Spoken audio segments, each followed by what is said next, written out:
Glad to see you all here today. I have not been here the past couple weeks, so I don't actually know what you guys looked at last week. Does anybody remember?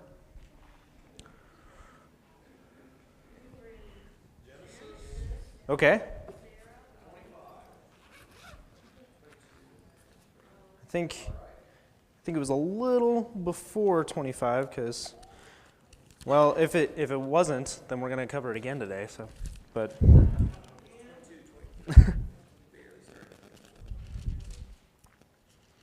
Oh, I can't flip fast enough.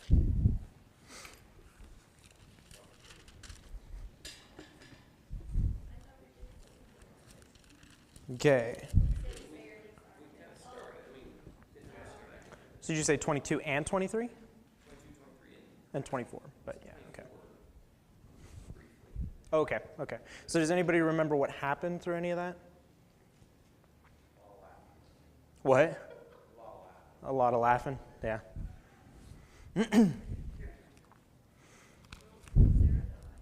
Sarah died. She lived 127 years, chapter 23, verse 1. And those were the years in the life of Sarah. So Sarah died in Kirjath Arba, that is Hebron, in the land of Canaan. And Abraham came to mourn for Sarah and to weep for her, right? And he got a place to bury her from where he was at. And the people gave him land. You know, he tried to fight it, all that stuff. Chapter 22 was the sacrifice of Isaac, even though he didn't get sacrificed, right? Everybody remember all that?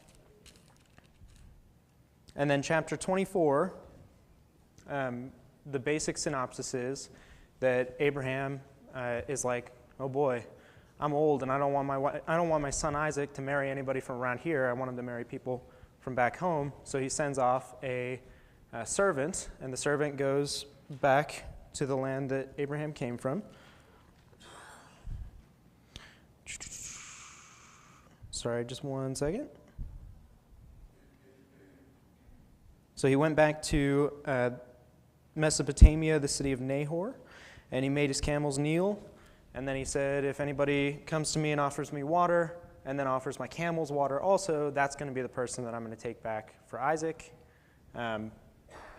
Rebecca comes and does that, so he goes back to Rebecca's family. They exchange words and other such things, and they say, yeah, this is the will of God, so Rebecca's going to go back with you, and they take him back, or they take her back, and Rebecca and Isaac are married. Okay.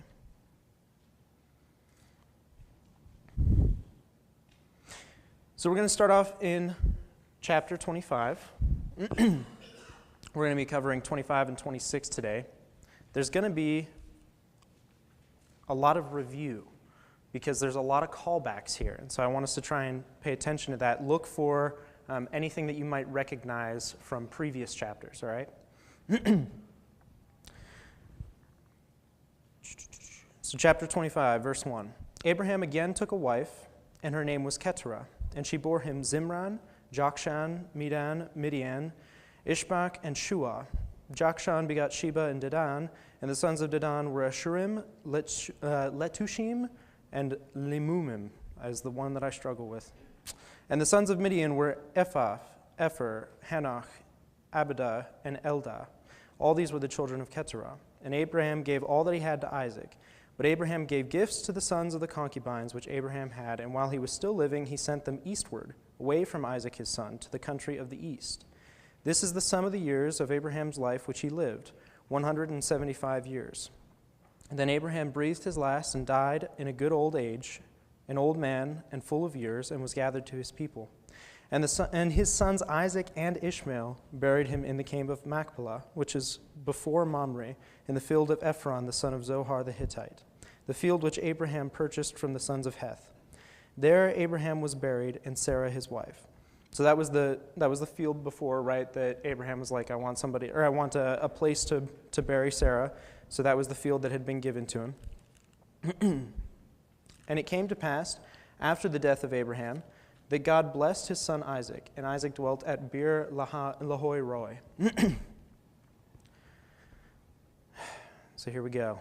the genealogies. All right. Now this is the genealogy of Ishmael, Abraham's son, whose Hagar the Egyptian, Sarah's maidservant, bore to Abraham. And these were the names of the sons of Ishmael by their names according to their generations. The firstborn of Ishmael, so keep track on your fingers here for a second with me.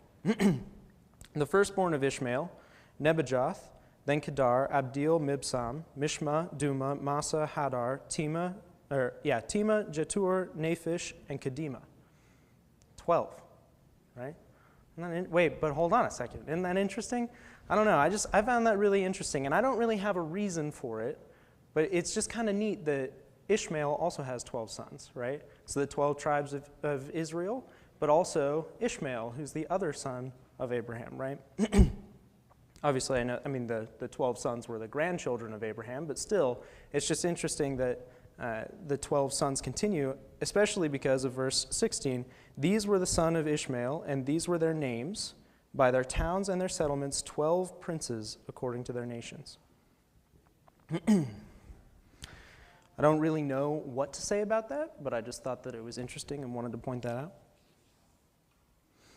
So, continuing on, these were the years of the life of Ishmael, 137 years, and he breathed his last and died and was gathered to his people. They dwelt from Havilah as far as Shur, which is east of Egypt, as you go toward Assyria. He died in the presence of all his brethren. So it was just kind of this little footnote to show you what happened to Ishmael.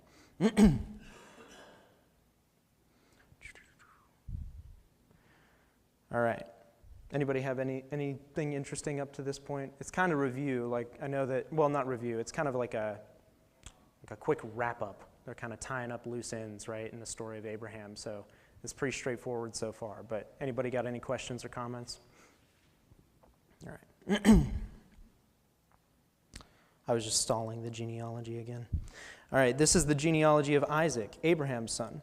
Abraham begot Isaac. Isaac was 40 years old when he took Rebekah as his wife, and the daughter, which was the daughter of Bethuel, the Syrian of Paddan Aram, the sister of Laban the Syrian. Now Isaac pleaded with the Lord for his wife because she was barren. And the Lord granted his plea, and Rebekah his wife conceived. But the children struggled together within her, and she said, "If all is well, why am I like this?" So she went to inquire of the Lord. And the Lord said to her, 2 nations are in your womb, 2 people shall be separated from your body, 1 people shall be stronger than the other, and the older shall serve the younger. So when her days were fulfilled for her to give birth, indeed there were twins in her womb, and the first came out red. He was like a hairy garment all over, so they called his name Esau, which means hairy. Afterward his brother came out, and his hand took hold of Esau's heel. So his name was called Jacob, which is supplanter in essence, which means the supplicant, right? Isaac was 60 years old when she bore them. So the boys grew, and Esau was a skillful hunter, a man of the field, but Jacob was a mild man dwelling in tents. And Isaac loved Esau because he ate of his game, but Rebekah loved Jacob. Now Jacob cooked a stew, and Esau came in from the field, and he was weary. And Esau said to Jacob, "Please feed me with that same red stew, for I am weary." Therefore his name was called Edom.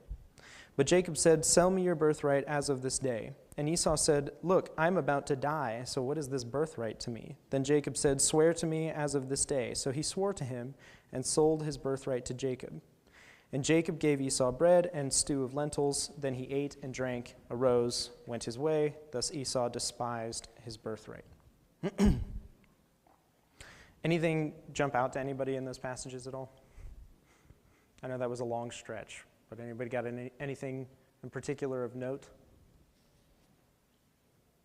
Did we notice anything similar to any other previous situations we've been in? Yes? Which ones? Abraham, right? With his wife Sarah in the whole, kind of the mirror, the contrast between the two, right? So Abraham and Sarah weren't able to have children. So Abraham was praying to God, asking, "Hey, my wife is barren, please give me children." And then God says, "Yes, you're going to conceive a child, and out of you will be many nations," right? Same kind of situation here with Isaac and Rebekah. Isaac marries her when he's 40. And it's important, like the word makes sure to tell us that, and that he wasn't 60 until he had children. So it's been a long time, right? It had been 20 years that Rebekah was barren, and he had prayed to God and asked him, and God said, yeah, there's going to be 2 nations that come out of your womb, right? 2 nations are in your womb, verse 23. 2 people shall be separated from your body, 1 people shall be stronger than the other. Yeah, so it's kind of interesting because we'll see that throughout all of these chapters coming up, especially. There's a lot of, it's not even really contrast, but parallelism, right? It's like showing us that Isaac and Abraham had a lot of the same stuff happen to them and a lot of the same things they did, which is just kind of interesting. And kind of going along with that, I don't really know what this meant. I thought that this was unique. Does anybody's translation specify the color of the stew that Jacob cooked? Yeah, my Bible specifically says a red stew. So I wasn't sure if does anybody else's? Any translation you guys have say red? Yours does? What translation do you have? No, that's okay. Okay, so I do too. So I have anybody who does not have a New King James, does yours too? Red stuff. That's interesting. Okay, well, the only reason I think that that's particularly interesting, right, is because it also makes sure to mention that the first son comes out red, right? And so I don't know if there's any connection there. I was curious to see what you guys thought because I find it strange. There's a lot of like really good connections that these passages make, and I think it's difficult for us to kind of see why. I struggle to see why. I don't really know. So I wanted to ask you guys, I mean, do you think there's anything important to that? Like why is it calling out the color of the stew, the color of the child? It's like very imagery filled right here. Yeah. It might have been the first chili soup, yeah. Yeah. Yeah, lentils and beans, yeah. Okay, well, I don't know. It might not be telling us anything. I thought perhaps there might be a reason, but honestly, I don't know at the moment. So another thing to point out, so that, Edom, right, the word literally means red. So that is part of the reason that it tells us, one of Esau's names was Edom, right, which is where the Edomites come from. And it is interesting to see that the Edomites, the name of a whole people, was derived from soup, which is pretty interesting. All right. So Esau sells his birthright, right? That's kind of the key takeaway from this. And that will become more important in later chapters. All right, so let's go. So chapter 26. There was a famine in the land, besides the first famine that was in the days of Abraham. Does anybody remember the famine in the days of Abraham? What happened? I know, this is a little specific, so I understand it's a little hard to remember sometimes. Okay. Let's go back to chapter 12, Genesis chapter 12. So bearing in mind, again, that there's a lot of parallelism here between Isaac and Abraham. I always get them mixed up.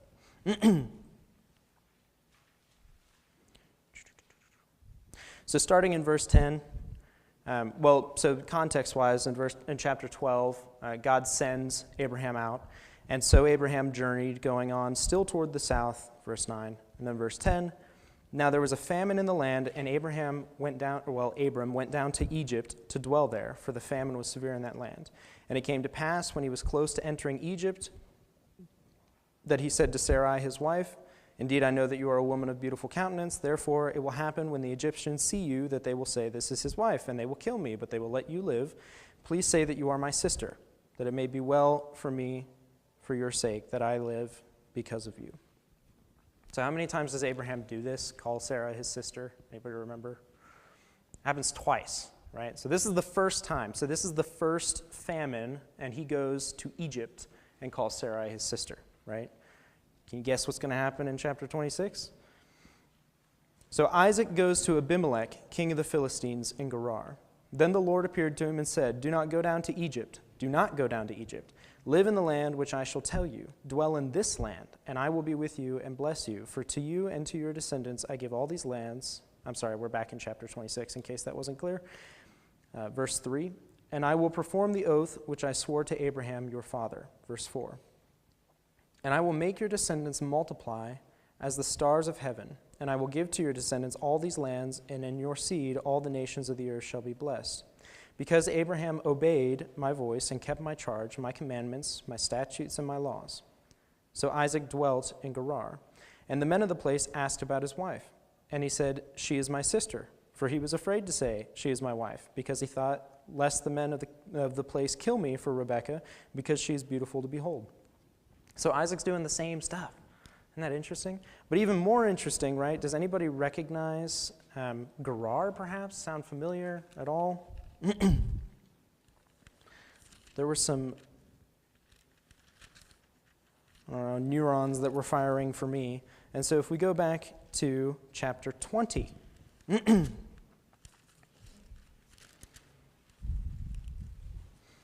Verse 1.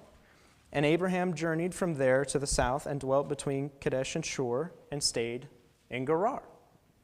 So Abraham and Isaac are kind of treading the same path roughly. So Isaac goes and dwells in Gerar, right? And he was going from there to Egypt, which was the place that his father went. But God said instead, this time, don't go to Egypt, stay in Gerar. So he stays in Gerar.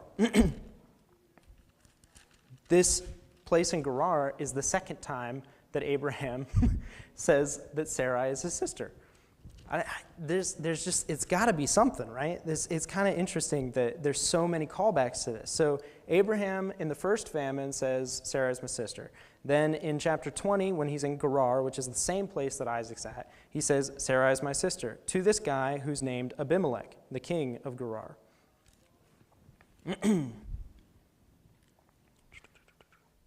So if we go back to chapter 26, so, in chapter 20, Abraham says to Abimelech, the king of Gerar, Sarah is my sister, right? Chapter 26, verse 6, so Isaac dwelt in Gerar. And the men of the place asked about his wife. He said, She is my sister, lest they kill him. Now it came to pass, verse 8, when he had been there a long time, that Abimelech, king of the Philistines, the same guy, or if not the same guy, then his son at least, right? Abimelech, king of the Philistines, looked through a window and saw, and there was Isaac, showing endearment to Rebekah his wife. Then Abimelech called Isaac and said, Quite obviously she is your wife, so how could you say she is my sister? Isaac said to him, Because I said, lest I die on account of her. And Abimelech said, What is this that you have done to us? One of the people might have soon lain with your wife, and you would have brought guilt on us. So Abimelech charged all his people, saying, He who touches this man or his wife shall surely be put to death. So part of the reason that I think it's the same person, which we'll talk about a little later, is he actually has the same commander in his army still. So it's interesting to see how his reaction has changed from the first time where Abraham did this and he found out to this time now when Isaac's doing this. In chapter 20, I know we're jumping around a lot, but Abraham said of Sarah his wife, verse 2, She's my sister. Abimelech, king of Gerar, sent and took Sarah. But God came to Abimelech in a dream by night and said to him, Indeed you are a dead man because of the woman who you have taken, for she is a man's wife. But Abimelech had not come near her, and he said, Lord, will you slay a righteous nation also? Did he not say to me, She is my sister? And she, even she herself, said, He is my brother. In the integrity of my heart and the innocence of my hands, I have done this. And God said to him in a dream, Yes, I know that you did this in integrity of your heart, for I also withheld you from sinning against me. Therefore, I did not let you touch her. And he says, give her back, in essence. And then verse 9, And Abimelech called Abraham and said to him, What have you done to us? Why, how have I offended you, that you have brought on me and my kingdom a great sin? You have done deeds to me that ought not to be done. Then Abimelech said to Abraham, What have you in view that you have done this thing? Abraham said, Because I thought surely the fear of God is not in this place, and they will kill me on account of my wife. Right? So the same reasoning that Isaac's using, Abraham used. It's crazy. It's the exact same thing. You'd think they would learn. All right. So verse 14, this is the part that I wanted to really point out. Then Abimelech took sheep, oxen, and male and female service, and gave them to Abraham. And he restored his wife Sarah to him. And Abimelech said, "See, my land is before you. Dwell where it pleases you." So in this, the first time that this happens, Abimelech's like, just go. Go somewhere away from me in my land so that you can take whatever you want, but go. The second time, in chapter 26, when Isaac does this, he issues a proclamation across the entire land. He's like, anybody who serves me, if you touch any of them, then you are going to have, a big price to pay, because he's got experience with this before.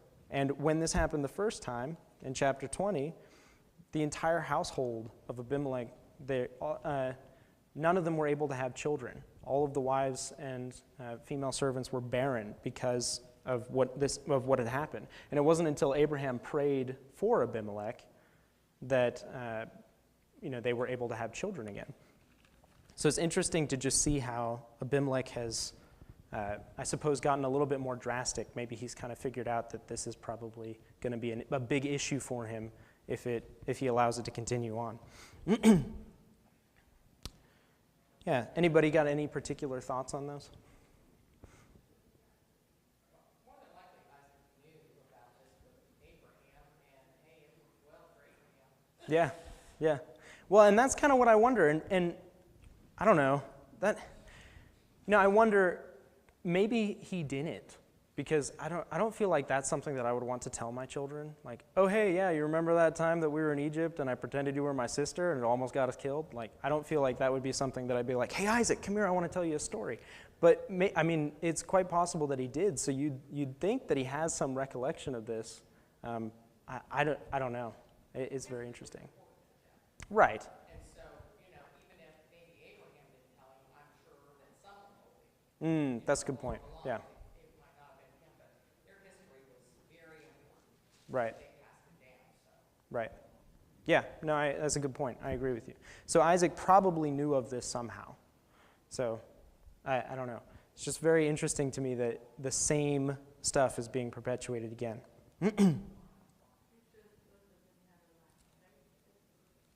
How so?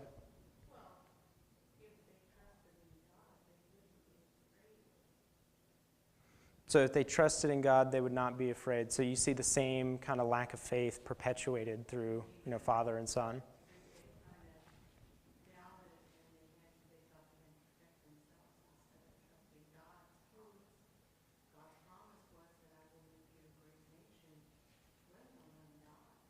Right.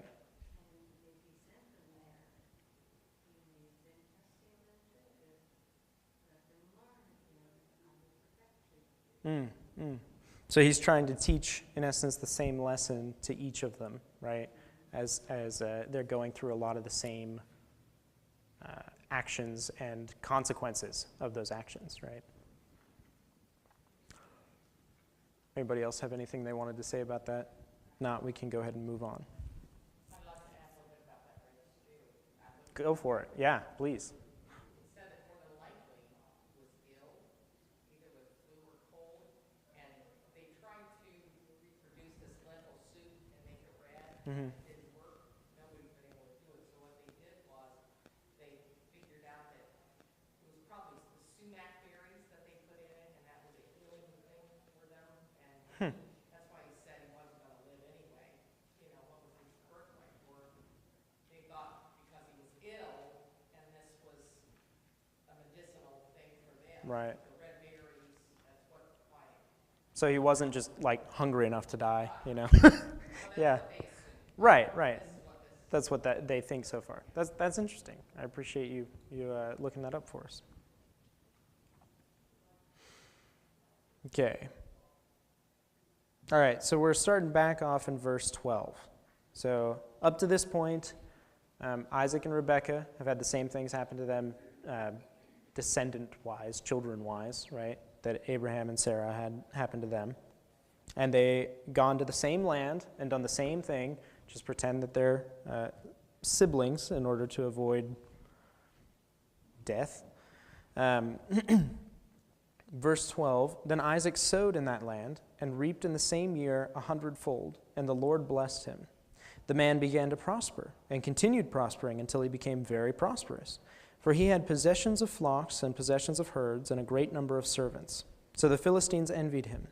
Now the Philistines had stopped up all the wells which his father's servants had dug in the days of Abraham his father, and they had filled them with earth.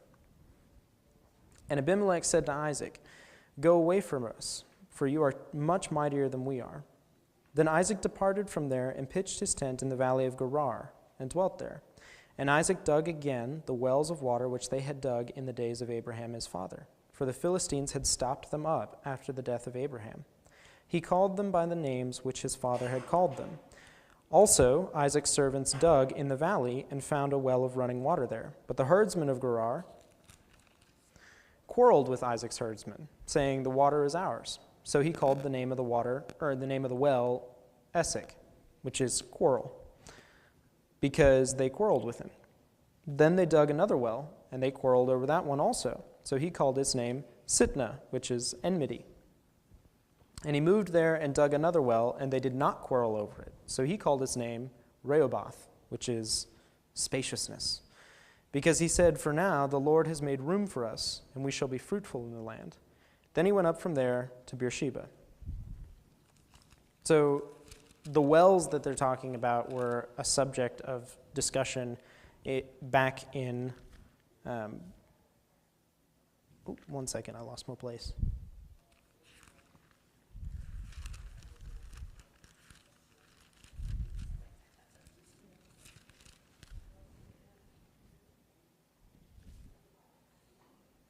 Yeah, so the wells were a subject of also much discussion with Abraham when they went through this stuff. And actually, Abraham was the one who made Beersheba. Does anybody remember that? Any bells going off with Beersheba? Let's take a look at the context for that. Just trying to remember. I think I have a gap in something here.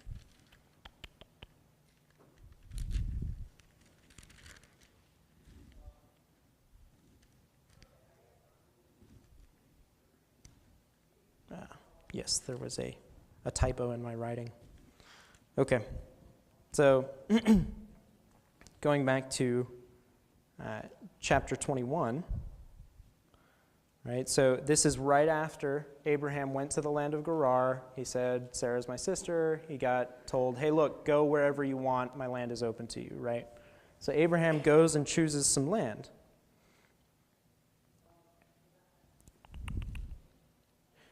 In chapter 21, verse 22, and it came to pass at that time that Abimelech and Phicol, the commander of his army, spoke to Abraham, saying, God is with you in all that you do. Now therefore swear to me by God that you will not deal falsely with me, with my offspring, or with my posterity, but that according to the kindness that I have done to you, you will do to me and to the land in which you have dwelt. And Abraham said, I will swear. Then Abraham rebuked Abimelech because of a well of water which Abimelech's servants had seized. And Abimelech said, I do not know who has done this thing.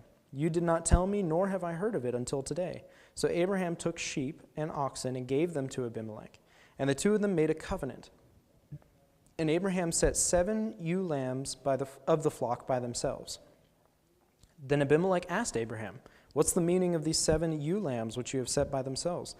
And Abraham said, you will take these 7 ewe lambs from my hand, that they may be my witness that I have dug this well. Therefore he called that place Beersheba, which means land of, well of the oath, or well of the 7, because the two of them swore an oath there. Thus they made a covenant at Beersheba. So Abimelech rose with Phicol, the commander of his army, and they returned to the land of the Philistines. And then that's where Abraham stayed. So these wells have been in contest between the Philistines and Abraham for many years. So as soon as Abraham dies, the Philistines fill all the wells in. And then Isaac goes back and digs the same wells and calls them the same name. And then he goes to Beersheba, chapter 26, verse 24. And the Lord appeared to him the same night and said, I am the God of your father Abraham. Do not fear, for I am with you. I will bless you and multiply your descendants for my servant Abraham's sake. So he built an altar there and called on the name of the Lord, and he pitched his tent there, and there Isaac's servants dug a well. Then Abimelech came to him from Gerar with Ahuzath, one of his friends, and Phicol, the commander of his army. And Isaac said to them, "Why have you come to me, since you hate me and have sent me away from you?"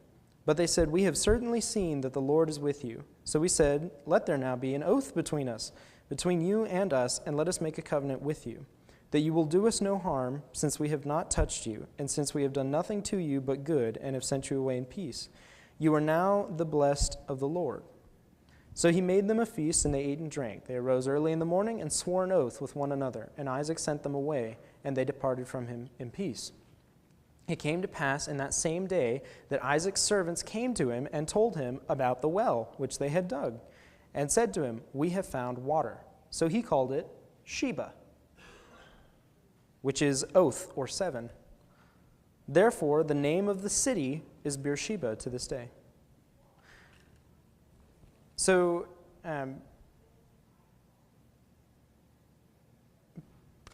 we'll finish out the chapter real fast because it's only 2 verses. When Esau was 40 years old, he took his wives, Judith, the daughter of Beeri the Hittite, and Basemath, the daughter of Elon the Hittite, and they were a grief of mind to Isaac and Rebekah.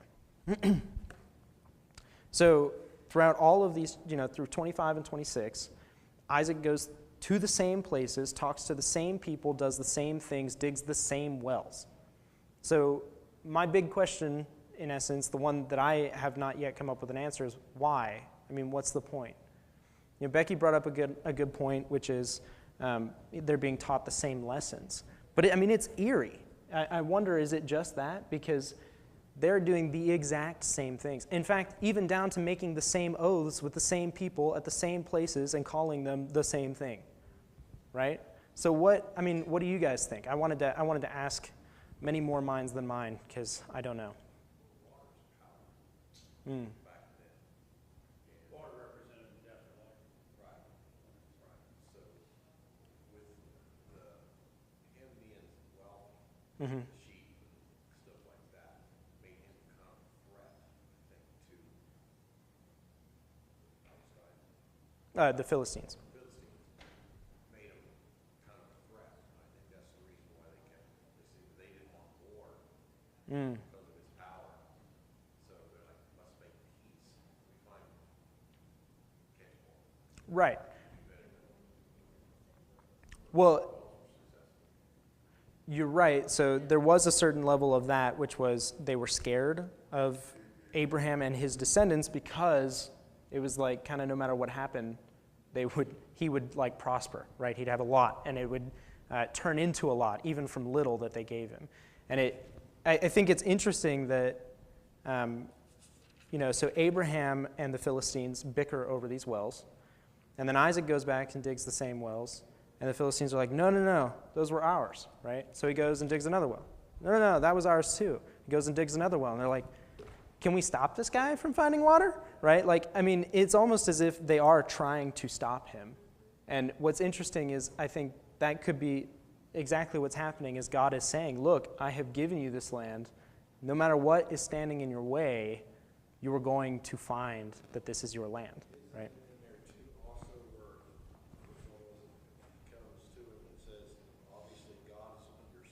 Yeah, so Abimelech comes to Isaac, and it's down in verse 29. And when Abimelech comes to him, he says, "See that you will do us no harm, since we have not touched you, and since we have done nothing to you but good, and have sent you away in peace. You are now the blessed of the Lord."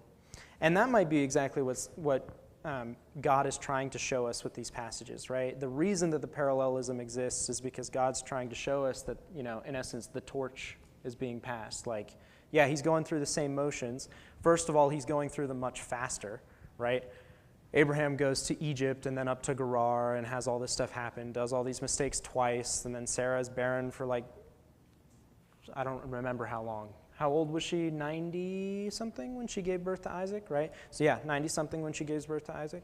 So she's been, barren for 90 years, and Rebekah was only barren for 20, right? So things are going with Isaac, they're happening a lot faster. So that could be the point of the parallelism, is that what God is showing us is the torch is being passed. In essence, things are starting to get moving. And even though Isaac's going through the same mistakes, which is a hallmark of the Israelites, right? A couple years go by and they go through the same motions, right? Even though he's making the same mistakes, God's still making them prosper, and he's making them prosper even faster this time, right? Facts of three, you have three wells, technically. One well he dug, they took it from, second well they took it from, third well he got the key, Right. the other key.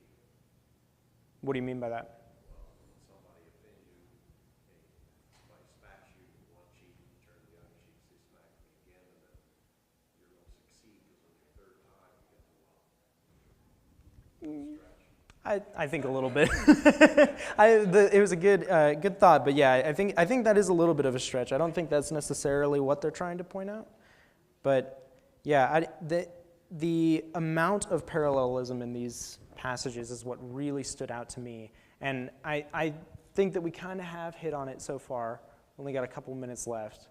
What we kind of have hit on so far is just this idea that obviously God is showing us where the future is, right? And where, in essence, how it's continuing. Does anybody else have any other thoughts on this? Patience. Showing us to have patience, yeah. Sort of like an echo chamber. These things, I think Todd last week pointed out in the passage where Abraham nearly sacrifices Isaac. Mm-hmm. Parallel between that and God and Jesus. Yeah. In the New Testament, they have that throughout. But I was just thinking, like, you could imagine if your children and grandchildren one day were sitting down and reflecting on you and your father's life. They had it all laid out. Don't you think that they could find 4 or 5 things, at least in your life, that said, yeah, those similar things happened to great-grandpa, Yeah. grandpa, because they don't have their whole lives recorded, they just have small portions. Yeah. And so the parallels are pointed out, and it's God working in them, it's sort of repeated. It's interesting, I don't know. It says that life sort of is in patterns, Yeah. and that God works in similar ways. Yeah. I think I might want to point out that all these challenges, you ever see where Isaac got angry? You see where Jacob got angry? You see where Jacob quit? He continued on, even through those challenges. He didn't get angry. Mm. He stayed steadfast, and he continued on. He didn't quit. Right. Yeah, so kind of just like what he was saying also with the patience and the perseverance, right? And that's in essence what the point of Isaac's whole ideals was, that even though you're dealing with the same stuff, having the patience to continue forward in the promise of God, right? Yeah.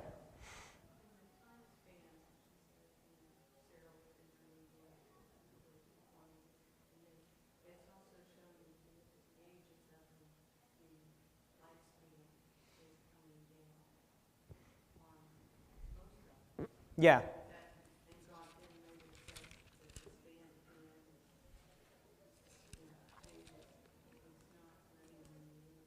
Right. So, yeah. So the another thing is to show that the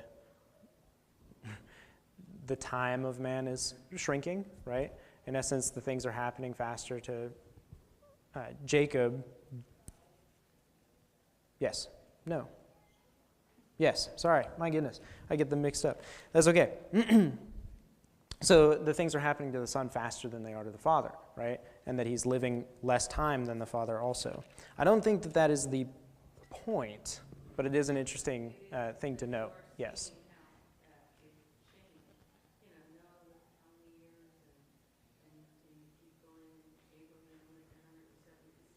Mm-hmm.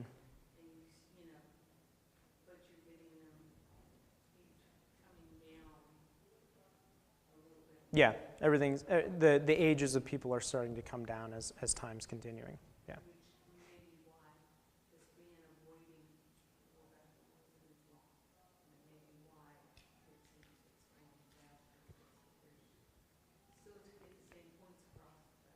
In a quicker time.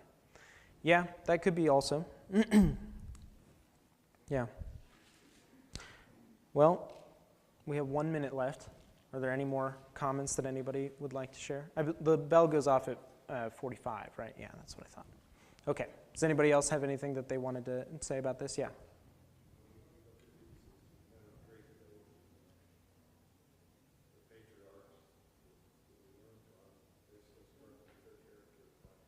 Right. And actually, that's a good point. That was something that I was thinking about yesterday, actually, was it's interesting to note the people that God chooses, right? Because God has chosen Abraham and his sons, and they still make the same mistakes. They're not perfect. They don't have perfect faith. They don't have perfect confidence in the promises that God gives them, but they're still the ones that God chose, right? That's just something I thought also is interesting to note. All right. Well, thank you guys all for your comments. Appreciate your time.